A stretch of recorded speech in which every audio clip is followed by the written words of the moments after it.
Bonjour à tous, je suis ravie de faire cette vidéo aujourd'hui. Ça fait un petit moment que j'avais pas posté de vidéo.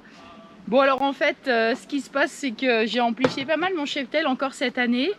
Et puis c'est vrai que la saison passe vite, je suis bien occupée. Donc j'ai moins de temps pour faire des vidéos, je suis désolée. Par contre, il s'avère que j'ai rencontré quelques personnes quand même cet été. J'ai participé au festival d'une saison aux abeilles de Léandre. Et j'ai pu rencontrer quelques personnes qui me suivent sur cette chaîne, donc c'était cool de vous avoir vu en vrai. Et puis oui, la saison passe vite, quoi, voilà. Donc sur ce rucher, j'ai une grosse quarantaine de colonies. Donc dès que je fais une visite, je me rends compte que ça y est, hein, ça prend du temps. J'ai plus 5-6 colonies, c'est effectivement pas mal. Donc là, je sens que j'arrive à ma limite, puisque vous savez qu'à côté de ça, je travaille. Donc c'est pas mon activité principale. Et je veux pas forcément que ça le devienne, puisque l'objectif, c'est de garder le plaisir des visites, de continuer à faire du cas par cas. Et puis le nombre, en fait, c'est intéressant. Je trouve quand on dépasse une trentaine de colonies, on arrive quand même à voir des effets. On voit des choses qui se passent sur les ruches autrement que si on a 5 colonies. Donc c'est vrai que ça permet d'évoluer plus vite en apiculture. Donc c'est pour ça aussi que j'ai cherché un petit peu à augmenter rapidement mon cheptel. Et donc voilà, donc ça se passe plutôt bien. En ce moment, c'est vrai qu'on a pas mal les attaques de frelons. Ici, ma foi, j'ai pas trop d'attaques de frelons, je suis assez préservée. Est-ce que c'est parce qu'aussi j'ai fait pas mal de piégeage de printemps à piéger les fondatrices? Peut-être. Mais en tout cas, voilà, je suis pas trop embêtée, je suis assez contente de cette fin de saison. Les ruches se sont vraiment bien alourdies.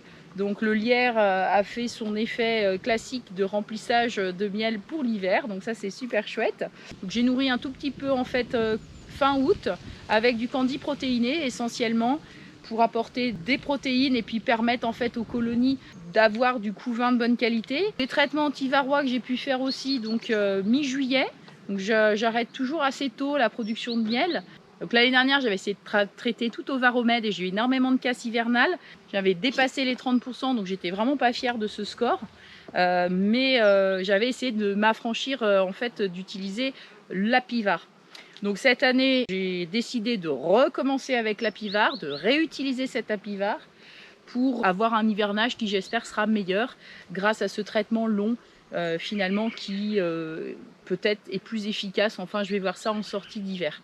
Voilà, donc le varomètre, j'étais assez déçue l'année dernière. Alors peut-être j'ai eu des réinfestations automnales, ce qu'on avait eu de la même façon un été quand même qui était très très long, qui ne s'arrêtait plus. Donc avec un automne très doux. C'est un peu le même problème qu'on a cette année, hein. On a finalement un automne très très doux. Là, il fait 23 degrés encore aujourd'hui, alors qu'on nous a annoncé des chutes de température qui vont arriver, hein, mais bon, aujourd'hui, vous voyez, je peux ouvrir des caisses sans me dire je refroidis vraiment la colonie. Ça se passe bien, enfin on va vite hein, quand même à cette température, mais c'est pas une température où on hésite à ouvrir. Donc je veux dire, à un moment donné, le froid, est-ce qui va arriver? On espère, parce qu'il faut quand même que les abeilles hivernent. C'est très bon pour elles l'hivernage. Ça permet la rupture de ponte aussi de la reine, et donc un traitement à l'acide oxalique en décembre. Bref, donc au niveau des traitements, comme je disais, donc j'ai traité mi-juillet. La recommandation par les vétérinaires a changé, c'est plus 10 semaines, mais c'est 12 voire 13 semaines d'application.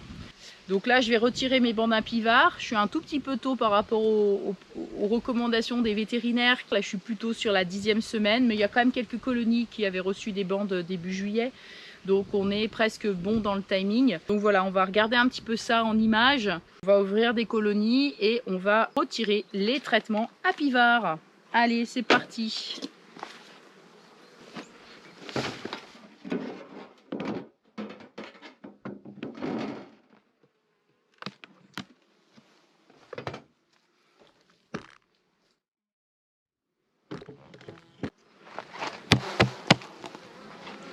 Voilà, donc on va retirer la bande Apivar.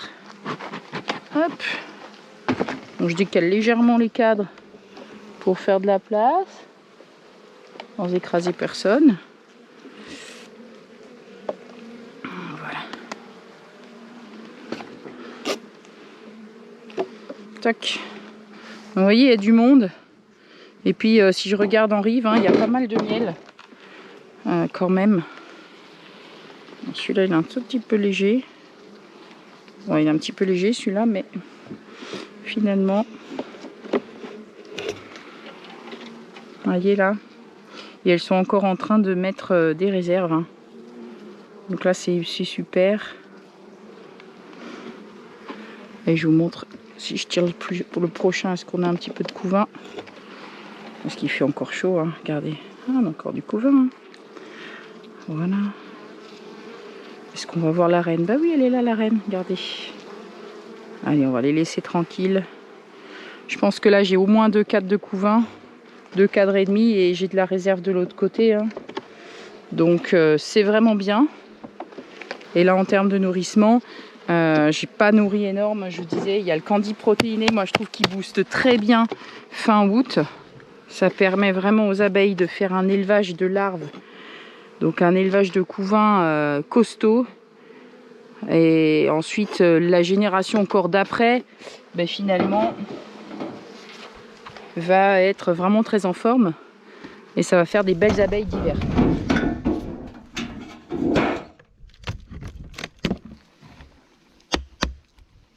Alors là, qu'est-ce qu'on a? On a quand même des abeilles un petit peu partout. Mais là, je pense que je peux resserrer. Puisqu'ici, on va passer sur l'hivernage. Et avec cette partition chaude, en fait, je vais la déplacer un petit peu plus proche de la grappe qu'on commence à voir, à deviner. Donc là, vous voyez, j'ai du miel.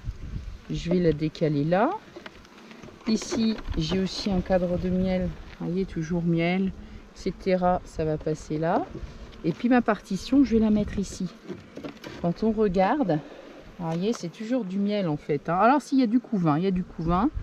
Et de ce côté, ah si, c'est pendu et on voit la reine effectivement ici. Donc je ne vais pas placer ma partition tout de suite là. Regardez ce que je vais faire.